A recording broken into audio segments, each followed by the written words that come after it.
मौत से ठन गई मौत से ठन गई। जूझने का मेरा इरादा न था, मोड़ पर मिलेंगे इसका वादा न था। रास्ता रोक कर खड़ी हो गई, यूं लगा जिंदगी से बड़ी हो गई। मौत की उम्र क्या है, 2 पल भी नहीं। जिंदगी सिलसिला आज कल की नहीं। मैं जी भर जिया, मैं मन से मरूं, लौट कर आऊंगा, कूच से क्यों डरूं। तू दबे पांव चोरी छिपे से ना, सामने वार कर फिर मुझे आजमा। मौत से बेखबर जिंदगी का सफर, शाम हर सुरमई रात वंशी का स्वर। बात ऐसी नहीं कि कोई गम ही नहीं, दर्द अपने पराये कुछ कम भी नहीं। प्यार इतना परायों से मुझको मिला, न अपनों से बाकी है कोई गिला। हर चुनौती से 2 हाथ मैंने किए, आंधियों में जलाए हैं बुझते दिए। आज झकझोरता तेज तूफान है, नाव भंवरों की बाहों में मेहमान है। पार पाने का कायम मगर हौसला, देख तेवर तूफा का तेवर ठन गई। मौत से ठन गई, मौत से ठन गई। तो इसी कविता के साथ आप सभी का 2021 में स्वागत करता हूं। और एक पढ़ते हुए मुझे ऐसा ख्याल आया कि जो हिंदी साहित्य को जो एक मुकाम मिलना चाहिए, वो मुझे लगता है हिंदी साहित्य और रीजनल जितने भी हमारे साहित्यकार रहे हैं उनको जो मुकाम मिलना चाहिए वो मिला नहीं। इसके पीछे रीज़न क्या है, वो मेरे दोस्त हैं शशांक, उनको मैं आमंत्रित करता हूं, उनसे बातें करेंगे, डिस्कस करेंगे इस मैटर पे और जानेंगे उनका क्या टेक है इसके ऊपर। नमस्कार गंगेश। तो वेलकम शशांक।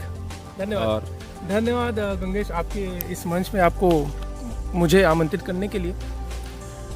तो जैसा आपने बोला गंगेश, ये जो विषय मेरे बहुत दिन से मेरे मन में था कि जो हिंदी साहित्य को जैसी मुकाम मिलना चाहिए वैसा मिल क्यों नहीं रहा है। हिंदी हो या फिर हिंदी हो, या ऐसा मैं नहीं बोल रहा हूँ कि हिंदी ही हो, गुजराती, तमिल, तेलुगु। इस आपको याद है गंगेश, पिछले 20 या 30 सालों में कोई ऐसा कवि जो उभर के आया हो, कुमार विश्वास की बात नहीं करता, कुमार विश्वास के बाद या उसके पहले कोई ऐसा रिनोन जिसका नाम आया हो कि हाँ भाई इसकी कविता बहुत पसंद की जा रही है? आपको कोई ऐसा याद आ रहा है? नहीं। तो इसका रीज़न क्या हो सकता है? इसे कुछ अगर आप डेप्थ में देखें तो मुझे कुछ इसके पॉइंट्स समझ में आते हैं। अगर आपको एग्री या डिसएग्री होगा गंगेश तो मुझे बोलना।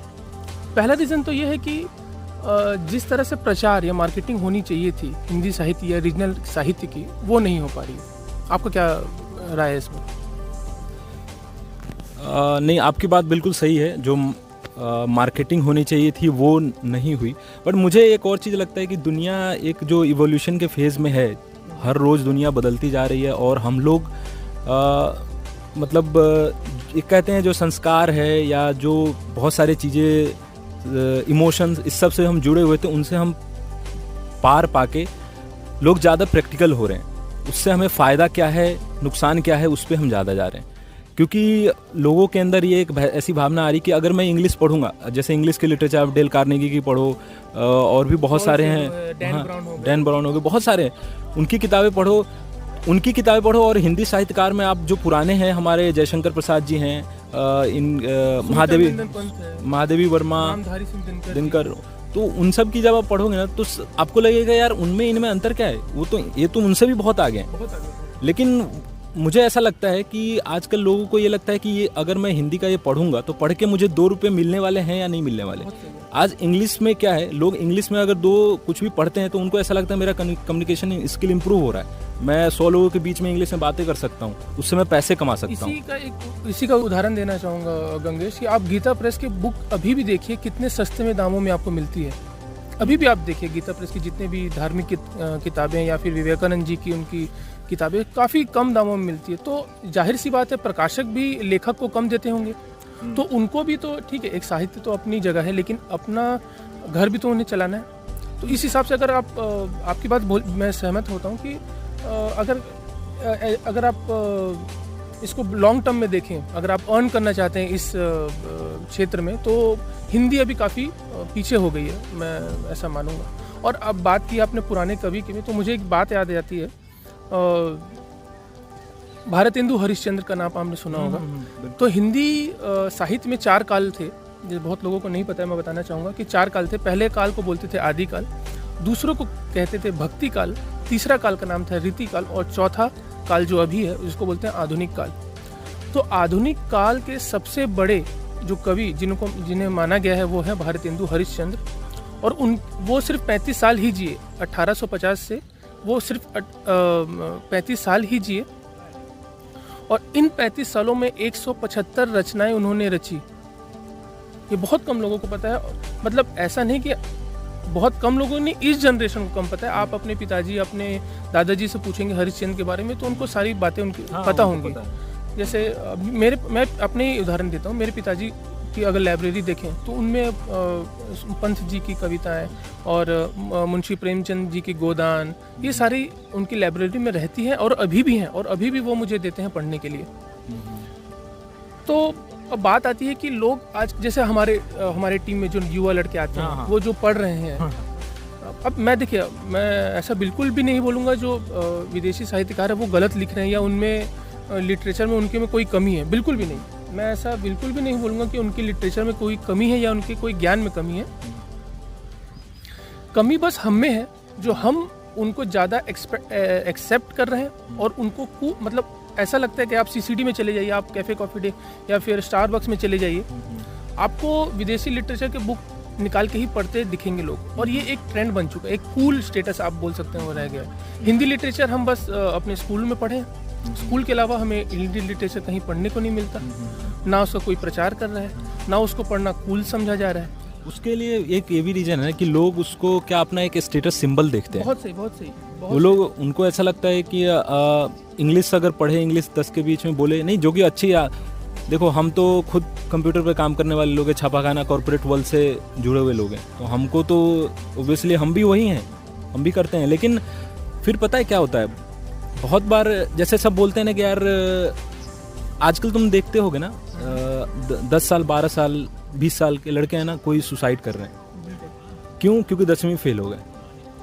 बहुत लड़के इसलिए कर रहे हैं, बॉलीवुड वर्ल्ड देखो, चाहे जितनी दुनिया तुम देखोगे, कहूँगी यार वो मतलब करोड़ों की संपत्ति है उनके पास, वो लोग फांसी लगा के मर रहे हैं। जबकि अगर यही करोड़ों रुपए उनके पास हैं, फिर डिप्रेशन में आ रहे हैं सब। खैर ठीक है, ये बीमारी है, बहुत लोग बोलते हैं, मानते हैं, लेकिन मुझे ऐसा लगता है ना कि ये बीमारी और ये सब डिप्रेशन और ये दुनियादारी से जो अलग होते जा रहे हैं ना लोग, उसका रीज़न यही है क्योंकि हम अपने जो रूट थे ना उसको हम छोड़ चुके।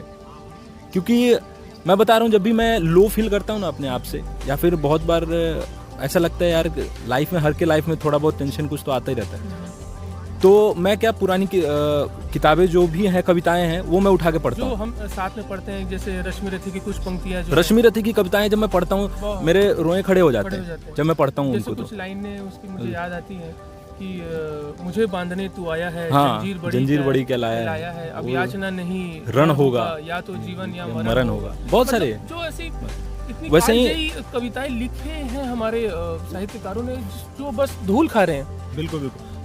और एक और अभी अगर लेटेस्ट में भी आप देखोगे तो आदरणीय अटल बिहारी वाजपेयी जी, हमारे पूर्व प्रधानमंत्री, वो उनको सब ज़्यादातर जो आज के युवक जानते होंगे कि वो नेता रहे हैं, प्रधानमंत्री रहे हैं, लेकिन उससे पहले वो बहुत बड़े कवि रहे हैं, बहुत बड़े। उनकी एक जो कविता पाकिस्तान को ललकारने के लिए जो उन्होंने लिखी थी कश्मीर के ऊपर, वो जब आप पढ़ोगे तो आपके रोए खड़े हो जाएंगे। मेरे को तो उनकी 4 पंक्तियां अभी आपने बोले तो मुझे याद आ रही हैं कि क्या हार में क्या जीत में, किंचित नहीं भयभीत में, कर्तव्य पथ पे जो भी मिला ये भी सही वो भी सही। तो ऐसी कितनी चीज़ें याद करें। लेकिन इस बीच मुझे काफ़ी प्रशंसा करूंगा मैं कुमार विश्वास का, जो कि अभी हर मंच में जा के युवाओं को प्रेरित कर रहे हैं कि हिंदी साहित्य को बढ़ावा दें। एटलीस्ट कोई तो है, बिल्कुल कोई तो है जो मार्केटिंग, जैसे कि अभी और ये अच्छी चीज़ है नहीं, जैसे कि आयुर्वेद तो बहुत सालों से था इंडिया में, लेकिन जो पतंजलि या बाबा रामदेव ने जो मार्केटिंग करके उसको आम जनता तक पहुंचाया। अब मैं ऐसा नहीं बोल रहा हूँ कि मैं एंडोर्स नहीं कर रहा हूँ कि पतंजलि का प्रोडक्ट अच्छा है या बुरा है, लेकिन जन जन तक आयुर्वेद आज जानता है, तो उसमें एक बहुत बड़ा हाथ है बाबा रामदेव का, क्योंकि उन्होंने बहुत अच्छा प्रचार किया और ऐसा करना पड़ेगा। जैसे कि अभी आप जैसे हमारा जैसे सदगुरु को मैं बात करूँ, अगर आज के युवाओं को हमारे हिंदू धर्म के बारे में जो जितनी अच्छे से डिटेल और आधुनिक तरह से जो वो समझा रहे हैं, जो कि जन जन तक पहुंच रहा है। क्योंकि देखिए, अब ऐसा नहीं है कि आप अपने बच्चों को या युवाओं को बैठा के गुरुकुल में बैठा के वो शिक्षा दे सकें। आजकल की पीढ़ी के लिए आपको नयापन चाहिए, मतलब कुछ नई टेक्निक चाहिए वही चीज़ को समझाने के लिए। हाँ हाँ बिल्कुल। क्योंकि वो जैसे अभी मैं झूठ नहीं बोलूँगा गंगेश, मैं भी पाश्चात्य सभ्यता से और वेस्टर्न गाने से, और मैं भी बहुत शुरू में शो ऑफ किया, मैं पूरा मतलब मुझे समझ में आता था या नहीं आता था, बट ट्रेन में कभी मैं कोई इंग्लिश किताब लेके बैठ गया हूँ, पढ़ रहा हूँ बट आपकी बात सही, उससे वोकैबुलरी डेवलप होती, क्योंकि वो मेरे करियर ग्रोथ में बिल्कुल था। लेकिन हम कुछ तो आजकल भी हम वही कर रहे हैं ना, वही कर रहे हैं बिल्कुल, क्योंकि देखिए आपको करियर, आपने खुद से वो करियर सेलेक्ट किया है, आप खुद जिम्मेदार हैं जो भी करियर में आप हैं, और आपको ग्लोबलाइजेशन करना है, आपको देश को आगे बढ़ाना है, तो English is a necessary language, I agree. But कुछ सालों से जब से मैं हिंदी साहित्य की और मेरा रुझाव बढ़ा, और ये श्रेय भी मैं कुमार विश्वास जी को ही देना चाहूँगा कि उनकी कविता में सुना, फिर मैं थोड़ा और अंदर गया तो दिनकर जी की पढ़ा, और अंदर गया तो मैंने प्रेमचंद की सारी पढ़ी। तो इससे धीरे धीरे जब अंदर गया तो मुझे ऐसा एहसास हुआ कि इतना डीप नॉलेज और इतना गहरी बातें कही हुई हैं जो हमारे पुराने कवियों ने, साहित्यकारों ने की है, जो कि तो लोग फिर भी अविस्मरणीय। और गोदान, एक्चुअली प्रेमचंद जी का नाम लिया तो उससे मुझे एक याद आया कि आजकल के बच्चे ना, आजकल के बच्चे क्या, हम भी उनमें से ही हैं कि हम वेब सीरीज़ के पीछे भाग रहे हैं, वेब सीरीज आ रही है, मूवी सब। वेब सीरीज़ देखना है ना, एक मैं सबको सजेशन देना चाहता हूँ, यूट्यूब पे गोदान करके है, मुंशी प्रेमचंद जी की लिखी हुई, और ने उसको नरेट किया है। हाँ, उसको नैरेटिव उन्होंने भी किया है, और एक यूट्यूब पे 4 घंटे की पूरी वेब सीरीज़ है एक तरीके से। उसमें गोदान के जितने भी मतलब उसके एपिसोड्स थे, वो दूरदर्शन पे आता था हमारे टाइम पे, तो वो अभी उस पर रखा हुआ, वो आप देखो। जो भी जो नए लोग हैं वो देखो। आपको जो आज अनुराग कश्यप को आप देख के कहते हो कि अनुराग कश्यप क्या मूवी बनाता है यार, क्योंकि उसने एक रिवॉल्यूशन लाया है, गैंग ऑफ वासेपुर के बाद बहुत सारी, तो उसके बाद उस तरह की मूवी का चलन आया। जब आप गोदान सब देखोगे तो आपको लगेगा कि यार कितना रियल है ये, कितना, ये तो ऐसा लग रहा है जैसे हमारे घर के आसपास में होता है। और वो आज के समय में भी उतना ही एप्ट है जितना वो उस समय था। आज के समय में भी आप उससे इतना कनेक्ट कर पाएंगे जितना उस समय वो लिखी गई थी। मुझे डर इस बात का गंगेश की जिस तरह संस्कृत अब सीमित रह गया है, जैसे पहले पूरा हमारा देश संस्कृत बोला जाता था, लिखा जाता था, अब आप देखिए हम उसको बढ़ावा नहीं दिए तो संस्कृत का क्या हुआ। कुछ गाँव में, कुछ साउथ इंडिया में कहीं कुछ गाँव में बस बोला जाता है, अब वो विलुप्त होते जाते हैं। अगर हम अपने ही, मैं ऐसा नहीं बोल रहा हूँ कि हिंदी, अपने ही रीजनल लैंग्वेज के साहित्य को नहीं पढ़ेंगे, आप पढ़ेंगे नहीं तो बुक स्टॉल वाला वो बुक रखेगा नहीं, वो रखेगा नहीं तो वो लेखक उसको प्रकाशित नहीं करेगा, प्रकाशित नहीं करेगा तो कभी लिखेगा ही नहीं। अल्टीमेटली सारा गेम सप्लाई और डिमांड का एंड में तो सब वही है। अब ऐसा नहीं कि बहुत से कवि अभी भी देश में हैं जिनको एक पहचान चाहिए, बट कोई ऐसा मंच नहीं है उनके लिए। अगर आप बड़े बड़े पब्लिशर देख, अभी एक फॉर एग्जांपल अमिश त्रिपाठी जो हैं, जो मेलुआ और ये सब लिखे हैं, वो भी पहले वो इंग्लिश में लिखते हैं, बाद में वो हिंदी उसको प्रकाशित करते हैं। तो पहले तो उसको इंग्लिश में ही छापा जा रहा है, बाद में उसको हिंदी। जैसे चेतन भगत की भी मैं तारीफ करूँगा, वो भी एक भारतीय लिटरेचर के स्तंभ हैं, और लेकिन वही है कि अब उनको कूल नहीं समझा जाता। ऐसी नहीं कि वो गलत चीज़ें लिखते हैं, उनको कूल नहीं समझा जाता। वो लोग कहते हैं कि अरे मतलब उनको ऐसा, उनकी बुक पढ़ते हुए दिखाएंगे तो अरे ये तो चेतन भगत वाला है।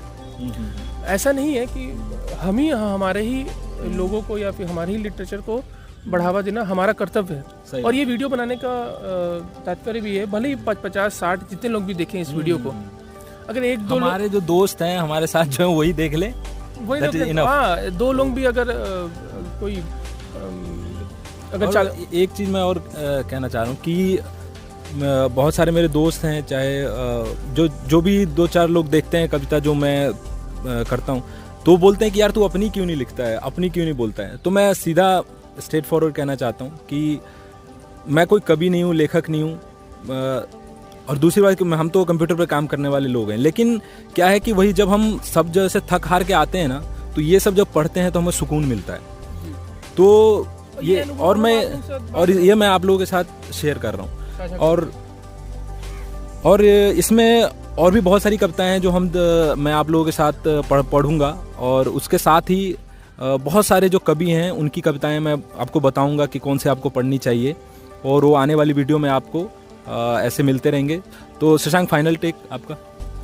फाइनल टेक यही है, मैं बस अनुरोध करना चाहूँगा मेरे सारे दोस्तों से कि अभी गंगेश आपको सजेस्ट करेंगे कुछ किताबें शुरुआती। मैं आपको सजेस्ट करता हूँ रश्मि रथी से आप शुरुआत करिए, क्योंकि वो आसान भाषा में लिखी हुई महाभारत पे कर्ण के ऊपर एक बहुत ही अच्छी कविता है, उससे आप शुरुआत की, आपको पता चलेगा कि किस तरह से दिनकर साहब ने इतना मधुर उन्होंने काव्य लिखा है, एक एक शब्द आपको दिल तक छुएंगे।